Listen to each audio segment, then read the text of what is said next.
Olá, irmãos, tudo bem? Bom, vamos a mais uma aula aí sobre fundamentos históricos da educação e dessa vez nós vamos falar sobre a educação na Grécia Antiga. Essa expressão Grécia Antiga é uma expressão que por si só merece algumas explicações.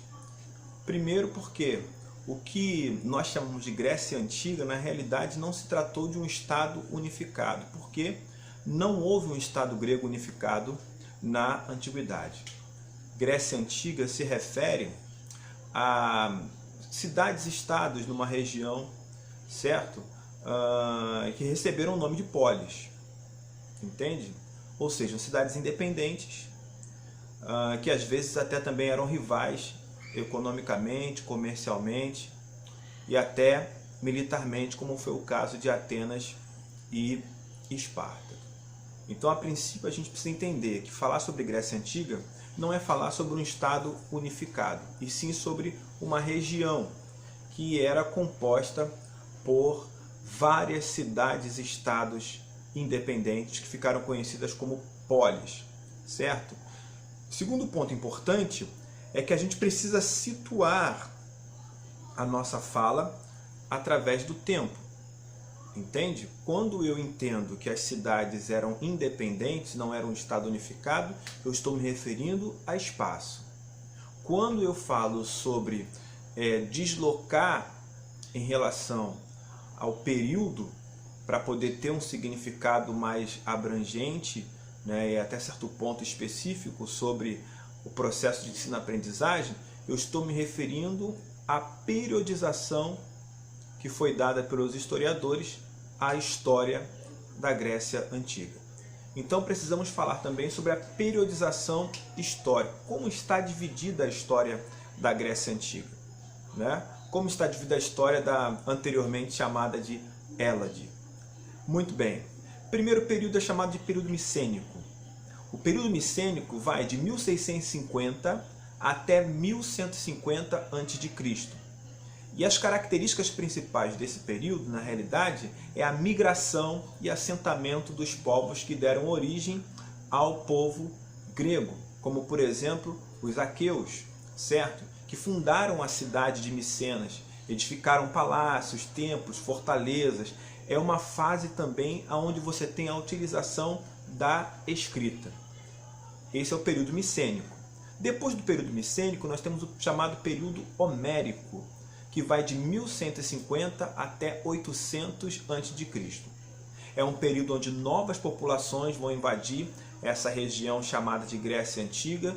Vamos ter a destruição do mundo micênico, o desaparecimento do uso da escrita para dar lugar a uma transmissão oral dessa cultura e a formação de novas comunidades. Por que período homérico? A palavra homérico ela era utilizada para designar um período da história grega que diz respeito a Homero. Homero foi um poeta grego que viveu no século 6 a.C. E é atribuída a ele obras como a Ilíada e a Odisseia, que contam a história grega, né, nesse período aí chamado de período homérico, período anterior à vida do próprio Homero. Então, período micênico, período homérico. O próximo período é chamado de período arcaico, que vai entre 800 e 500 a.C. É o período de formação da polis, da colonização grega de outras regiões, entende? Fora ali da localização do que nós chamamos de Grécia, né?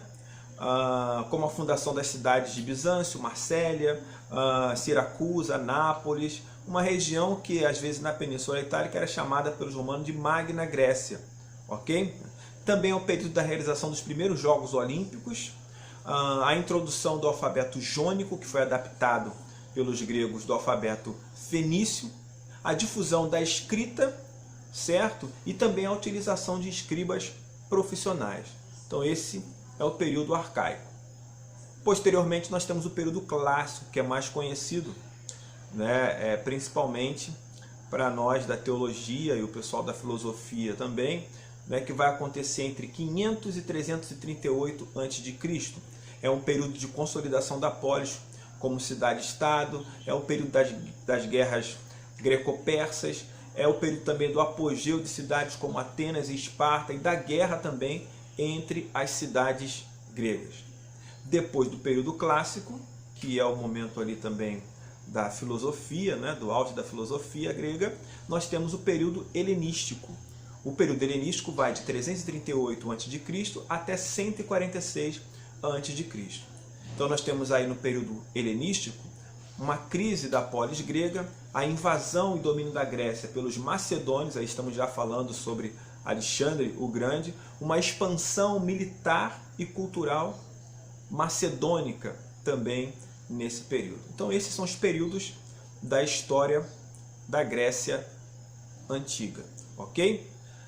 Falar sobre o desenvolvimento, né, ou o processo de ensino-aprendizagem nesse período significa que você precisa situar a sua fala no tempo e no espaço, ok? Cidades diferentes, formadas por povos diferentes, embora na mesma região, certo? Tem especificidades diferentes. Nós não vamos aqui fazer uma abordagem específica, né? Digamos assim, né? Tratar de cada especificidade, não. Nós vamos basicamente falar sobre, de um modo geral, essa formação do indivíduo, né, na Grécia Antiga, e de um modo mais específico vamos mencionar Atenas e Esparta, que são os modelos aí, educacionais mais propagados e estudados dentro da história da educação, ok? Bom, vamos falar então sobre as crianças, né? As crianças viviam a primeira infância em família, dentro da casa, né, dentro do oikos. Nós tínhamos um espaço chamado de gineceu. Esse espaço chamado de gineceu era o espaço das mulheres. Então as mulheres tinham um local específico, uma área delimitada para que elas pudessem ali transitar e exercer suas atividades, tá certo? As crianças então passavam a primeira infância nesse gineceu, assistida por essas mulheres e também, como as mulheres, submetidas à autoridade do pai, né? No caso da mulher, do marido, do senhor da casa, e no caso das crianças, do pai. O pai, quando a criança nascia, ele poderia reconhecer essa criança como filho, ou ele poderia também abandonar essa criança. Era ele que escolhia o papel social dessa criança e também era o seu tutor legal, tá certo? Bom, a infância era uma idade de passagem, né? Era uma idade ameaçada por várias doenças, certo? Era incerta em relação aos sucessos, e aí, digamos que se fazia o mínimo de investimento afetivo possível nessas crianças nesse período, porque realmente você não sabia se teria um retorno depois, né? Então era o mínimo de investimento afetivo possível nessa primeira infância. A criança crescia em casa, e o que promovia o controle social dessa criança era o medo que ela tinha do pai, né? O medo que era incutido a partir da divulgação de figuras míticas, mágicas, né? A criança também vivia sob o estigma da punição e da recompensa, às vezes recebia brinquedos, como por exemplo algumas bonecas, não no sentido que temos hoje, mas recebiam essas bonecas, eram entretidas com jogos, tipo bolas, aros, armas rudimentares, né? Mas eram colocadas à margem da vida social, né? Algumas crianças eram até submetidas à violência. Temos casos de estupro também, né? Dentro desse período aí da antiguidade. Algumas crianças eram forçadas ao trabalho e outras também eram sacrificadas aos deuses, participavam de sacrifícios rituais. O menino, a partir dos 7 anos, né, ele era inserido nas instituições públicas e sociais. Então perceba, essa primeira infância e até os 7 anos. A partir dos 7 anos, ele começa a ter um contato com as instituições públicas, com as instituições sociais, que vão ajudar na formação da identidade desse menino e indicar qual vai ser a função dele nessa sociedade. Isso no caso do menino. A menina, ela não recebia qualquer tipo de educação formal. Ela aprendia os ofícios domésticos e os trabalhos manuais com a própria mãe. Até porque nós estamos falando de uma sociedade ou de sociedades patriarcais, certo? Masculinamente organizadas, e o lugar da mulher, que nem cidadã é, né, que não decide os destinos da cidade, o lugar da mulher é ao lado do marido, e dando prosseguimento a essa linhagem. Né? É interessante a gente falar sobre esse caso da mulher, porque você vai se lembrar exatamente do que Paulo diz sobre estar calado. Né? Ele está falando sobre uma cidade, para uma cidade de matriz grega, certo? No qual a mulher ela não tinha voz. Né? A mulher grega ela não tinha voz. Ela não falava nem através do marido. O marido a fala dele era completamente independente do que a mulher queria ou desejasse ou ousasse expor. Entende? Então, a gente falar sobre isso dá para você entender por que Paulo está dizendo ali que a mulher tem que ficar calada. Ele está se referindo a uma mulher grega, não a mulher judaica, porque a mulher judaica ela falava através do marido, e não sobre a mulher romana que falava por ela mesma. Entende? Muito bem. A educação grega era centrada na formação integral desse indivíduo. Né? Quando não existia a escrita, a educação era ministrada pela própria família, conforme a tradição religiosa familiar. Tá certo? Nós temos aí inúmeras atividades coletivas, como festivais, banquetes, assembleias, que também eram utilizadas para a transmissão dessa cultura grega. A escola ela era elitizada. Só quem tinha acesso ao ambiente escolar eram os jovens de famílias da aristocracia grega. Percebe? Bom, o ensino das letras e dos cálculos demorou um pouco mais para poder ser difundido. Certo? Nas escolas, a formação era mais esportiva do que intelectual. Né? Então você tem mais uma educação voltada para as práticas esportivas, para a educação física, do que para a formação intelectual. A princípio foi assim. Bom, aí nós temos dois modelos que geralmente são discutidos na história da educação. Os modelos educativos de Esparta e Atenas. Certo? Esparta e Atenas. Um foi baseado no conformismo e no estatismo. Certo? O outro na concepção de paideia, né? De formação humana livre, nutrida de experiências sociais mais diversas. Certo? Bom, Esparta que era a educação, o modelo educativo fundamentado no conformismo e no estatismo. Foi o mítico Licurgo quem ditou as regras políticas de Esparta e delineou seu sistema educativo conforme o testemunho de Plutarco. Certo?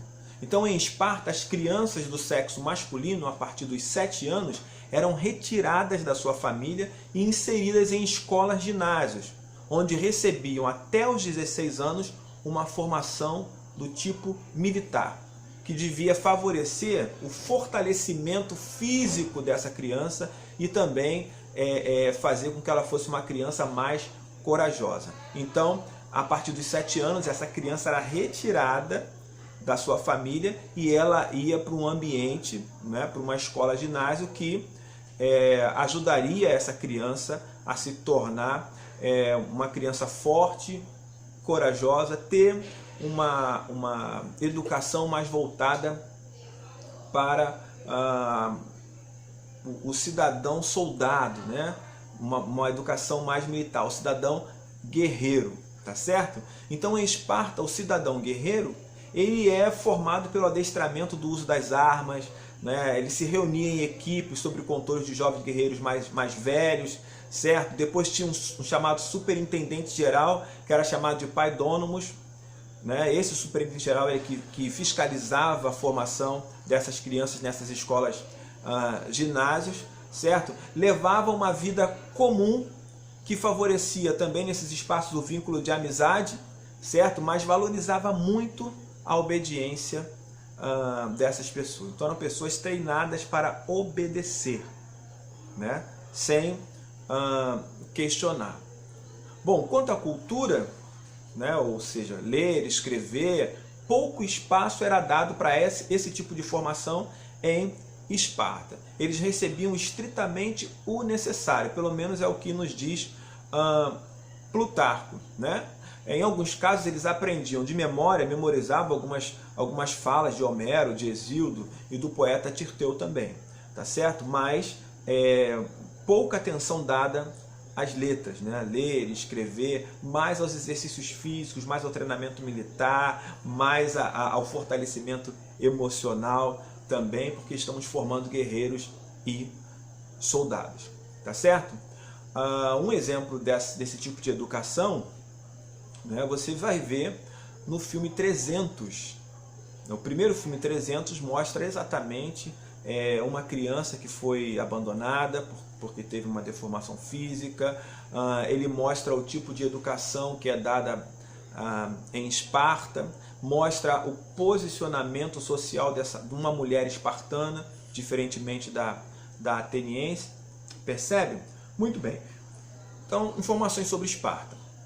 Já em Atenas, após a adoção do alfabeto jônico, né, nós temos o florescimento em todos os campos, né, da poesia, o teatro, da história, filosofia, né, em diversos campos. A adoção do alfabeto jônico permitiu que Atenas se dedicasse às letras. No século V a.C., Atenas exercia um influxo sobre toda a Grécia, né? E como ela era uma cidade já com comércio em alta, certo? Ela tinha necessidade de uma burocracia culta, né?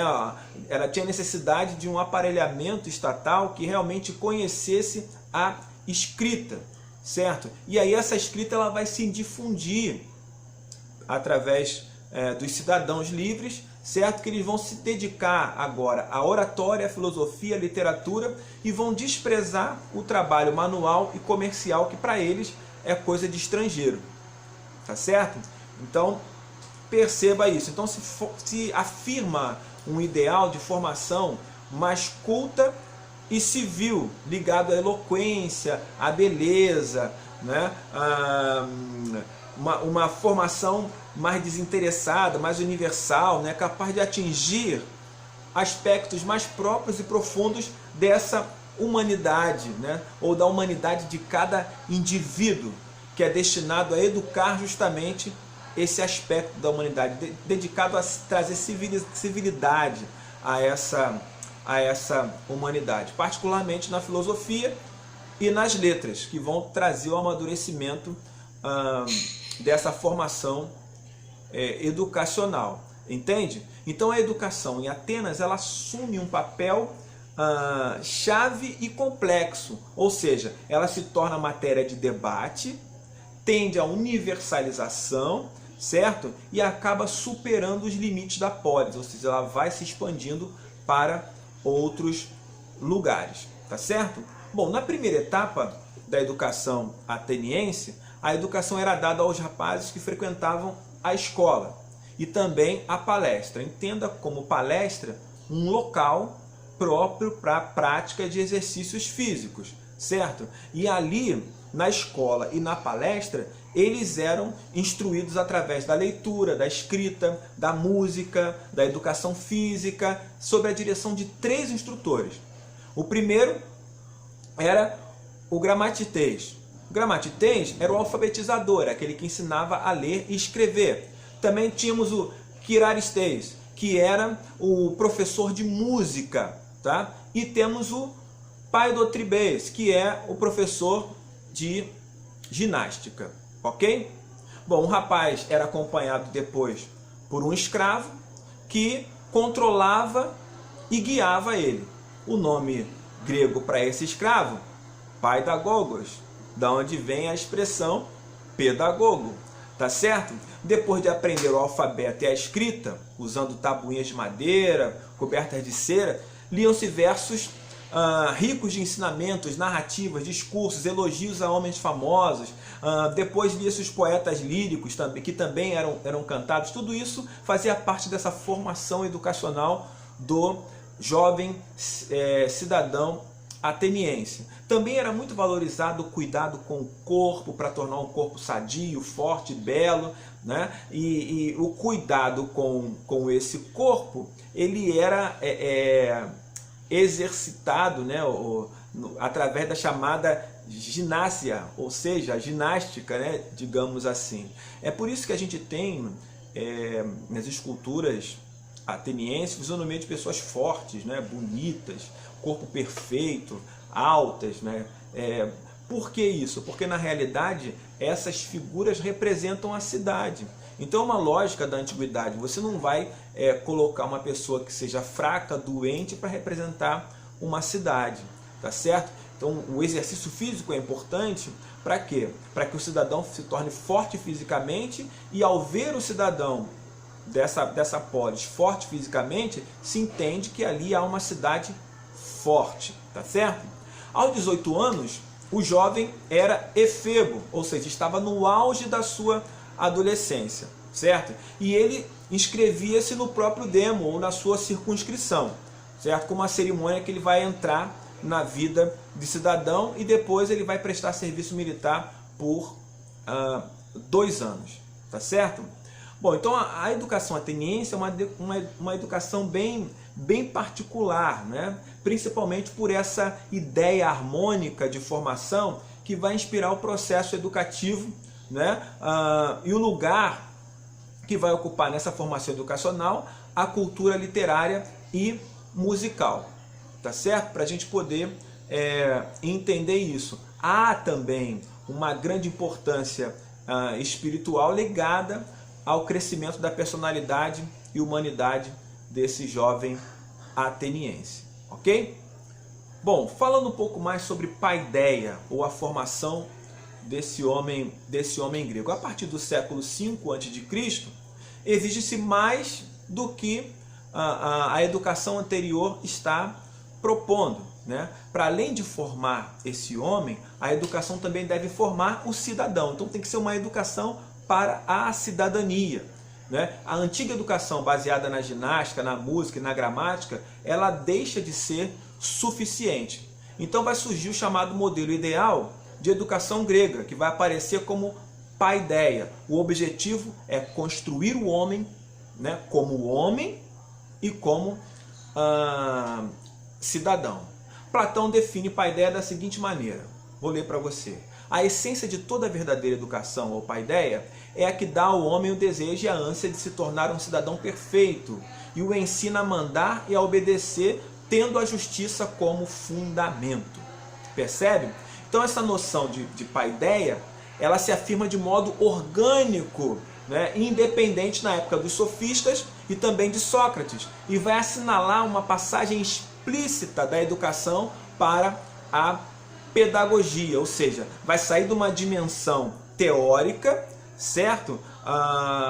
E vai se delinear ali segundo características universais e necessárias da filosofia, certo? Então, na pedagogia nasce um saber autônomo, sistemático, rigoroso, certo? Nasce o pensamento da educação como episteme, né? E não mais como ethos ou como praxis apenas. E aí são 3 termos que eu preciso explicar para você, certo? O primeiro termo seria o termo episteme, certo? Episteme seria o quê? Conhecimento verdadeiro, de natureza científica, não no sentido do século XIX, né?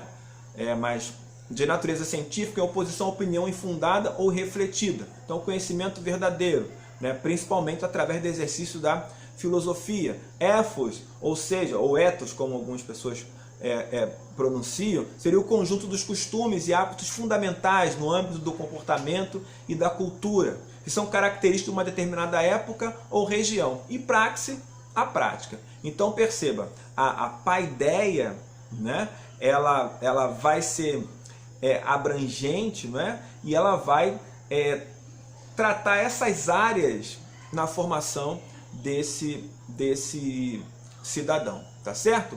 Bom, e no período helenístico, né? O que a gente poderia falar sobre helenismo e educação? Bom, é uma época em que se delineia uma cultura cada vez mais científica, volto a dizer, não no sentido do século XIX, uma cultura mais especializada, mais articulada, em formas diferenciadas entre si, tanto pelos objetos quanto pelos métodos. É a época em que se desenvolve a ciência física em formas quase experimentais, certo? Em que apresentam a filosofia e a historiografia em formas amadurecidas, né? Volto a dizer, filosofia antiga, historiografia não no sentido moderno, certo? Em que cresce a astronomia, por exemplo, a geometria, a matemática, a botânica, a zoologia, a gramática, certo? Tudo isso aí está dentro desse período chamado período helenístico. Nesse período também nós temos alguns centros de cultura, como Rhodes, Pérgamo, Alexandria, em particular fundada por Alexandre Magno no Egito. Temos aí Alexandria com biblioteca, com museu, certo? Sendo o centro de toda a cultura helenística, literária, filosófica e científica da época. Percebe? Então essa paideia no período helenístico ela é compreendida como uma orientação de vida, ou seja, ela é apresentada como um conjunto de orientações seguras que indicam o caminho da felicidade. Logo, os novos educadores, além de ensinar o homem a especular em torno da verdade, ela também buscava enfatizar que era preciso aprender a viver de forma virtuosa. Então, é conhecer e aplicar esse conhecimento para se ter uma vida virtuosa. Tá certo? A vivência dessas virtudes era a garantia de uma vida feliz. Logo, a transmissão e a prática desses valores se tornam um conteúdo primordial nessas escolas do período helenístico. Ok? Então, falando sobre a educação grega, né, nós precisamos mostrar que a educação espartana era diferente da educação ateniense, certo? Nós precisamos relativizar esses processos educativos dentro dessa Grécia Antiga, já que não é um Estado unificado, né? Mas ao mesmo tempo nós temos similaridades, né? E a partir do momento que a escrita entra, né, que o sistema, o alfabeto, ele é decodificado, né, o alfabeto jônio, nós temos aí uma nova forma de lidar também com o processo de ensino-aprendizagem, tá bom? Bom, a gente vai ficar por aqui. Então são algumas informações aí sobre a história da educação na Grécia Antiga. E aí na próxima aula a gente vai falar sobre a educação na sociedade romana, tá bom? Um forte abraço para vocês e a gente se vê na próxima aula.